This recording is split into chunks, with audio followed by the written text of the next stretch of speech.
government finances. I'll be talking about a balanced budget, and the designation will be BB. A budget deficit, the designation will be BD. And a budget surplus, the designation will be BS. So what is a balanced budget? BB. A balanced budget occurs when tax revenues are equal to government outlays. That's an A. Okay? So whenever tax revenues are equal to government outlays, the government budget is balanced. In our model, we define tax revenues as T, that's the personal income tax rate, multiplied by GDP, gross domestic product, the value of new wealth acquisition, all right? So that's how we define GDP. We can also use Y, because after all, GDP, national output, is equal to Y, which is national income. Government outlays. Government outlays is a combination of G, that's your traditional government spending, plus TR. And remember, TR refers to transfer payments. Transfer payments is basically income redistribution. The government giving more money to unemployed, poor, and disabled households. So whenever tax revenues, T times Y or T times GDP, are equal to government outlays, which are a combination of G plus TR, then the budget is said to be balanced. On the other hand, a budget surplus occurs when tax revenues are greater than government outlays.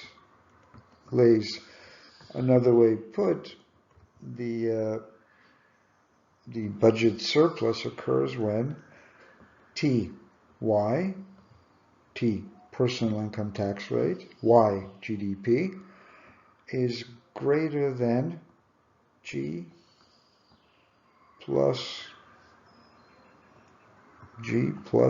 TR. G, government spending, TR, transfer payments. A budget deficit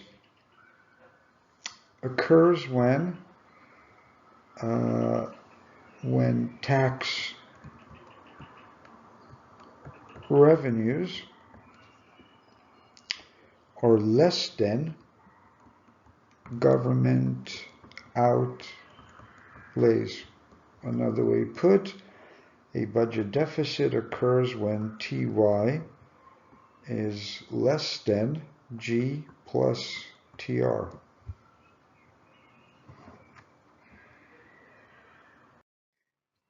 What I want to do next is I want to include into our definition of budget deficits national debt and also the interest rate. But let me start here. What is the difference between a budget deficit, BD, and D, which is national debt? national debt, and obviously BD represents the budget deficit. So what is a budget deficit, a government budget deficit? Well, that's a yearly event. In other words, in a given fiscal year, the government outlays are higher than tax revenues. So what's national debt? National debt is the accumulation of past borrowings. In other words, whenever a government has a budget deficit, it has to borrow money. And it doesn't matter who the creditors are. The creditors could be internal sources as well as external sources. All right? So that's the difference between budget deficit and national debt. Okay? Now, how do we include the notion of national debt in government finances? Well, let's see. BB, balanced budget, or budget surplus, or budget deficit is equal to T times Y, that represents tax revenues, minus, and in parentheses, G, that's government spending, that's your traditional government spending, plus TR, that's social welfare spending, again, unemployment payments, poverty payments, disability payments, plus D times I. So D is the national debt. That is what the government owes to internal creditors and external creditors. Now I is the interest rate. So if we take D and we multiply it by I, we get the interest payments. This is what the government has to pay creditors because the government is utilizing monies borrowed from these creditors. So as you see, government outlays are not only your traditional government spending, G, your social spending, transfer payments. Government outlays also include the interest payments that the government has to pay on its national debt, D, the money that the government has borrowed and it owes.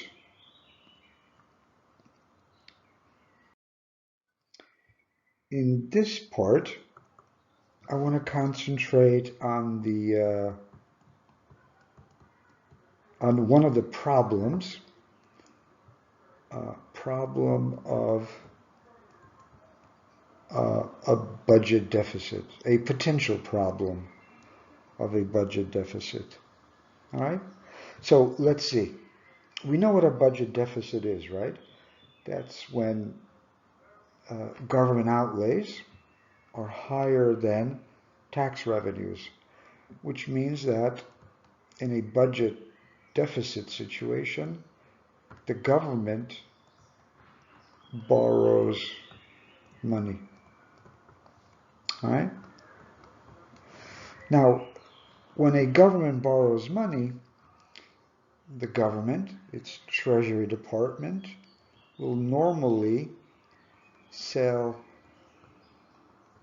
Treasury bonds. And again, these Treasury bonds can be bought by, well, almost anyone, right? Internal sources as well as external sources. Now, whenever the government borrows money, whenever the government sells these treasury bonds, what ultimately happens is the government puts itself in competition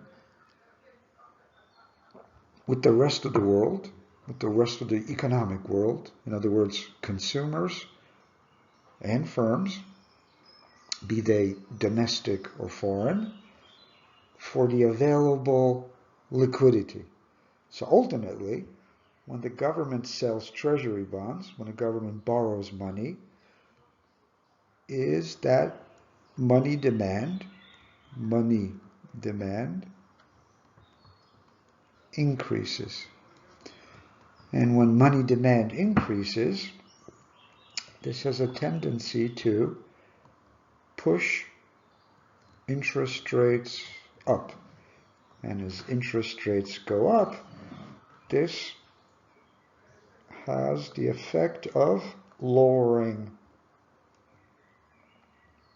the physical investments and lowering consumption.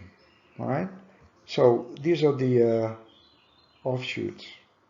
These are the domestic problems of a budget deficit. Another problem of a budget deficit. This time, I'm going to steer this problem in an international situation. So let's come back once again to the notion of a budget deficit. It's when government outlays are higher than tax revenues. All right? So again, what does the government do? The government borrows.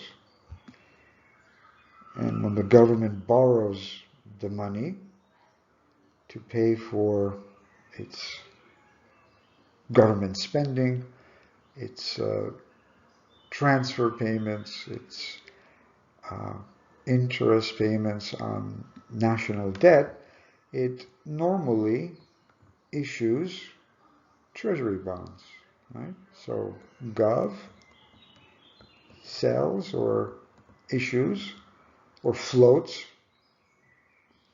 government issues T-bonds or treasury bonds.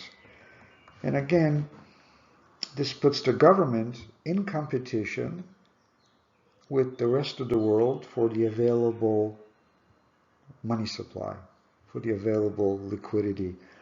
So what happens is MD, money demand, increases. Again, the government is in competition with domestic and foreign consumers. The government is in competition with domestic and foreign firms, and the government is in competition with foreign governments for the liquidity. So money demand goes up. Here we're assuming that the central bank will do nothing, that the money supply remains the same. So this increase in money demand will increase interest rates. And here we're talking about ID. That's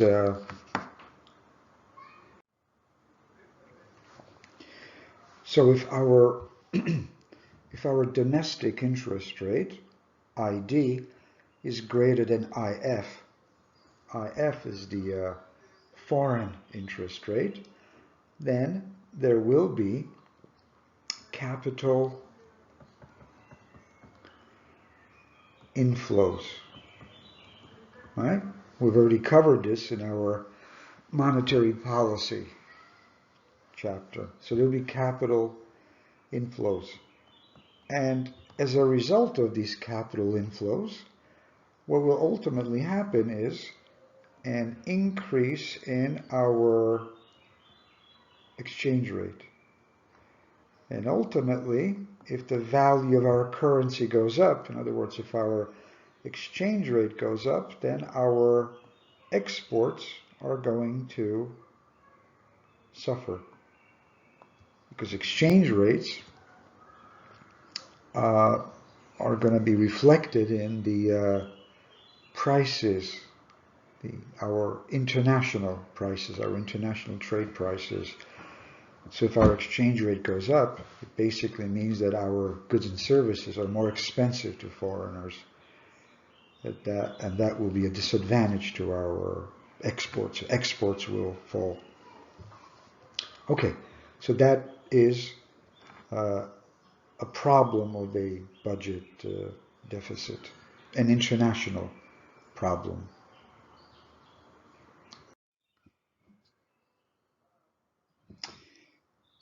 Here I'm going to link problem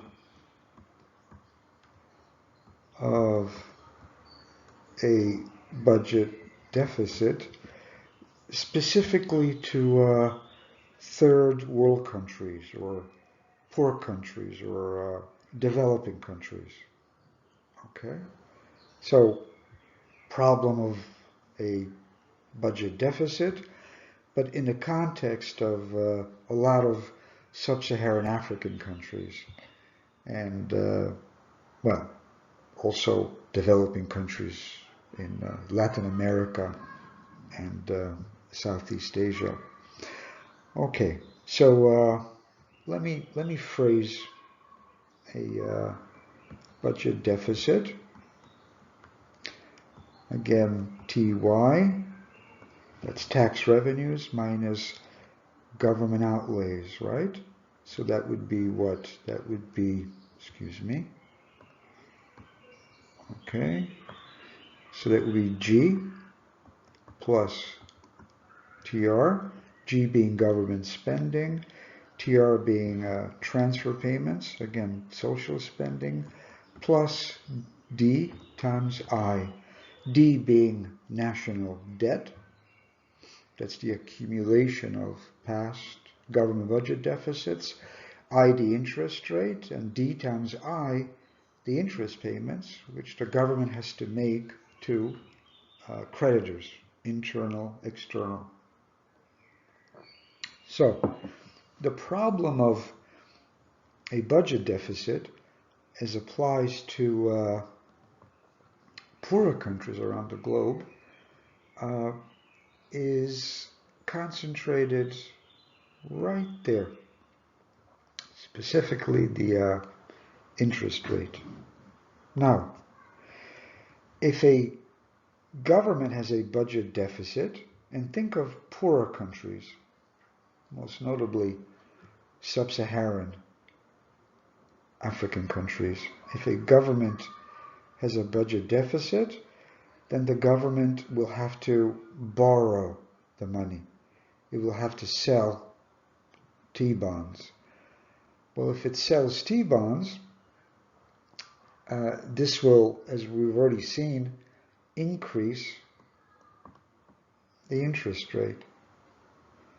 Well, if the interest rate increases, then what happens to D times I? Well, it goes up, right?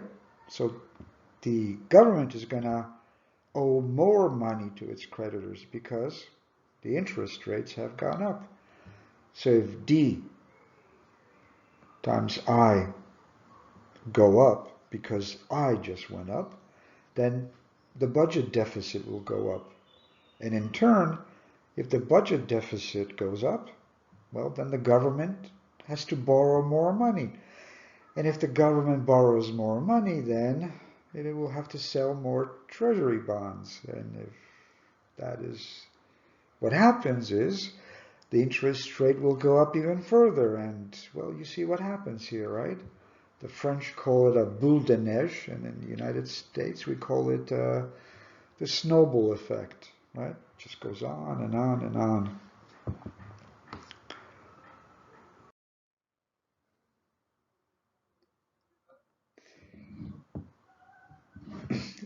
last part, I'll put it in question form. Can a budget deficit cause a trade deficit? Question mark. Well, let's answer it in a positive, meaning it's not a positive situation. I'm just saying, let's say that the answer is yes, it can. How? Well, again, if there is a budget deficit, the government borrows.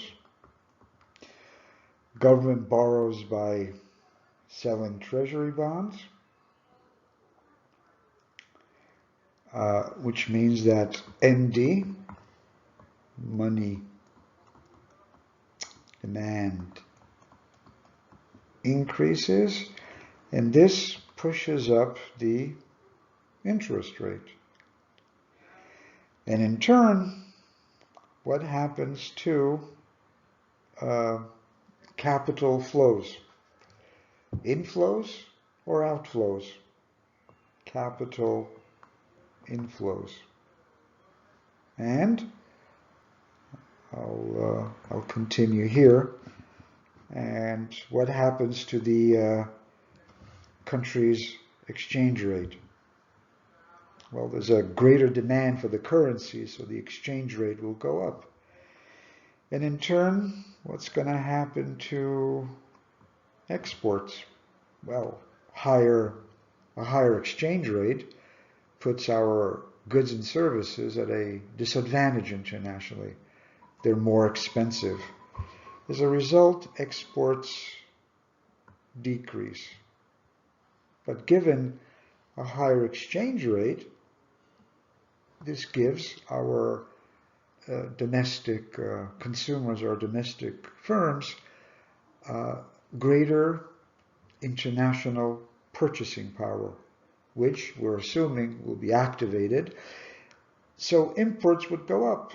Well, in red, if exports are going